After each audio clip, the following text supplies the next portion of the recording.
ബിസ്മില്ലാഹിർ റഹ്മാനിർ റഹീം. രാജ്യത്ത് നാം 78ാമത് ഇൻഡിപെൻഡൻസ് ഡേ ആഘോഷിക്കുകയാണല്ലോ. ആദ്യമായി ഞങ്ങളുടെ ശബ്ദം ശ്രവിക്കുന്ന എല്ലാവർക്കും ഇൻഡിപെൻഡൻസ് ഡേ ആശംസകൾ നേരുന്നു.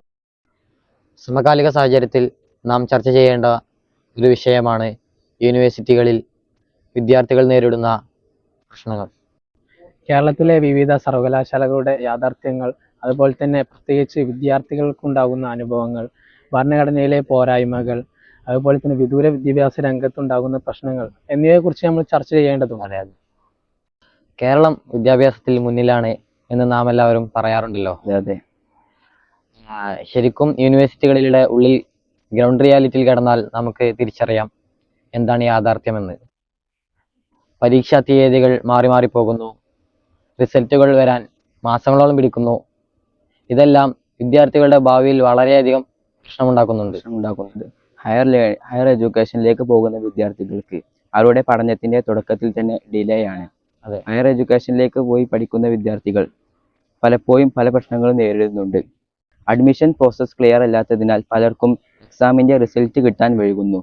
ഇപ്പോൾ ഈ കഴിഞ്ഞ റിസൾട്ട് കാലിക്കറ്റ് യൂണിവേഴ്സിറ്റിയിൽ പഠിച്ചുകൊണ്ടിരുന്ന എൻ്റെ 2 സുഹൃത്തുക്കളുണ്ടായിരുന്നു.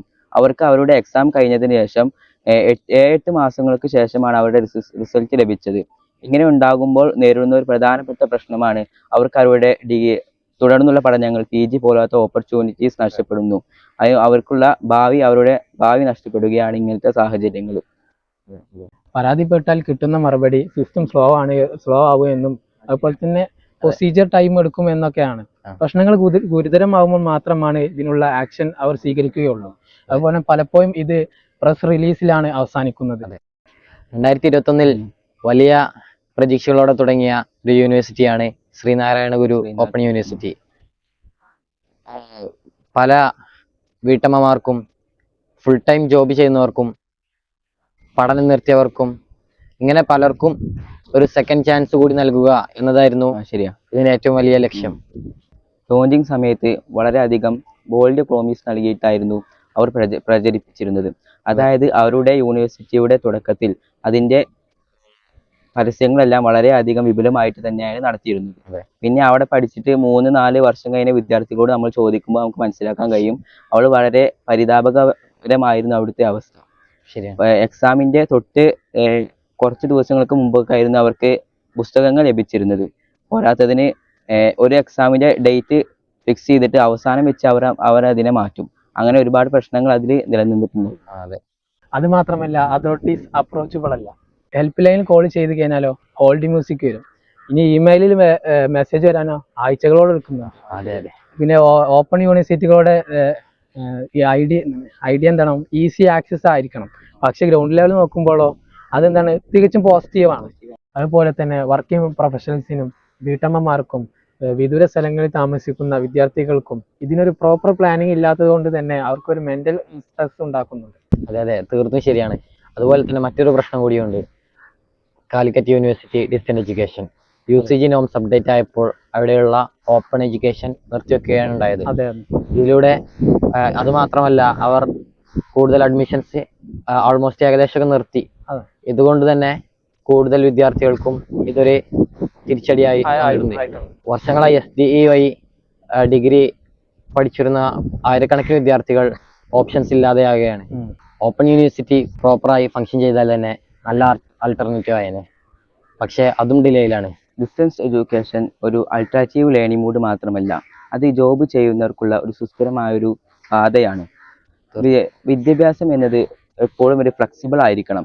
ഫ്ലെക്സിബിൾ എന്നാൽ വിദ്യാർത്ഥികൾക്ക് യോജിച്ചതായിരിക്കണം. വിദ്യാർത്ഥികൾക്ക് അത് വേഗം പഠിക്കണം. അങ്ങനത്തെ വിദ്യാർത്ഥികൾക്ക് യോജിച്ചതായിരിക്കണം വിദ്യാഭ്യാസം. മറ്റുള്ള യൂണിവേഴ്സിറ്റികൾ എടുത്ത് നോക്കുമ്പോൾ കേരളത്തിലെ വിദ്യാഭ്യാസം എന്നത് വളരെ ഒരു ഇൻഫ്ലെക്സിബിൾ ആയതാണ്. മറ്റുള്ള യൂണിവേഴ്സിറ്റികളിലും ഇതുപോലത്തെ പ്രശ്നങ്ങൾ തന്നെയാണ്. കേരള യൂണിവേഴ്സിറ്റി, അതുപോലെ തന്നെ കണ്ണൂർ യൂണിവേഴ്സിറ്റി, ഇതിലെല്ലാം സിലബസ് അപ്ഡേറ്റ് ചെയ്യുന്നത് തന്നെയല്ല. Job market, AI, digital skills, entrepreneurship, അതുപോലെ തന്നെ റീനബിൾ എനർജി എല്ലാം പറയുന്നുണ്ടെങ്കിലും ഇതിലുള്ള വിഷയങ്ങളെല്ലാം 10-15 വർഷം കാലം പഴക്കമുള്ളതാണ്. എക്സാം ഡിലേ ആകുന്നതിന് പുറമെ തന്നെ കാലരഹിതമായ സിലബസ് കൂടിയാകുമ്പോൾ കുട്ടികൾക്ക് എന്താകുന്നു, ജോബിനുള്ള ചാൻസുകൾ കുറയുകയാണ്. അതെ, വിദ്യാഭ്യാസത്തിൽ അധികാരികളുടെ അനാസ്ഥ, സിലബസ് സ്റ്റഗ്നേഷൻ, റിസൾട്ട് ഡിലേസ്, ഇതെല്ലാം കമ്പൈൻ ചെയ്ത് വരുമ്പോൾ അത് വിദ്യാർത്ഥികൾക്ക് ഫ്രസ്ട്രേഷൻ മാത്രമാണ് നൽകുന്നത്. കേരളത്തിന് നോളജ് റെപ്യൂട്ടേഷൻ ഉണ്ടെങ്കിലും എക്സിക്യൂഷനിൽ വലിയ ഗ്യാപ്പ് വരുന്നുണ്ട്. ഇതിനൊക്കെയുള്ള ഒരു പ്രധാനപ്പെട്ട പരിഹാരം എന്നത് ഡിജിറ്റലൈസേഷൻ സീരിയസ് ആയിട്ട് ഇംപ്രൂവ്മെന്റ് ചെയ്യണം. അതായത് വിദ്യാർത്ഥികളുടെ അഡ്മിഷന്, റിസൾട്ട്, ഇതൊക്കെ ഈ യൂണിവേഴ്സിറ്റിയിലെ ആളുകൾ സീരിയസ് ആയിട്ട് തന്നെ എടുക്കണം. പിന്നെ സ്റ്റുഡൻറ് സപ്പോർട്ട് സിസ്റ്റം ശക്തമാക്കണം. അതായത് ഓപ്പൺ യൂണിവേഴ്സിറ്റി, ഡിസ്റ്റൻസ് എഡ്യൂക്കേഷൻ മേഖലയിലൊക്കെ സ്റ്റുഡൻറ് സപ്പോർട്ട് സിസ്റ്റം ശക്തമാക്കിയാലേ ഇതിനൊക്കെ ഒരു പരിഹാരം കാണാൻ കഴിയുകയുള്ളൂ. അതെ, ഗവൺമെന്റിനും അതോറിറ്റീസിനും ജെന്യൂൻ വില്ല് ഉണ്ടെങ്കിൽ ഇതെല്ലാം യാഥാർത്ഥ്യമാക്കാം. സ്റ്റുഡൻസ് വലുതൊന്നും ചോദിക്കുന്നില്ല. അവർക്ക് വേണ്ടത് basic rights, time bound exams, അതുപോലെ തന്നെ അപ്ഡേറ്റഡ് സിലബസ്, റെസ്പോൺസീവ് അതോറിറ്റീസ്, ഇതൊക്കെയാണ്.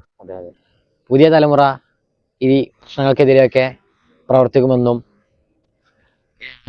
മറ്റു യൂണിവേഴ്സിറ്റി അധികൃതർ ഇത്തരം പ്രശ്നങ്ങൾക്കൊക്കെ പരിഹാര നടപടിക്രമങ്ങൾ സ്വീകരിക്കുമെന്നും ഉറച്ചു വിശ്വസിച്ചുകൊണ്ട് എല്ലാവർക്കും നന്ദി. അസ്സലാമു അലൈക്കും.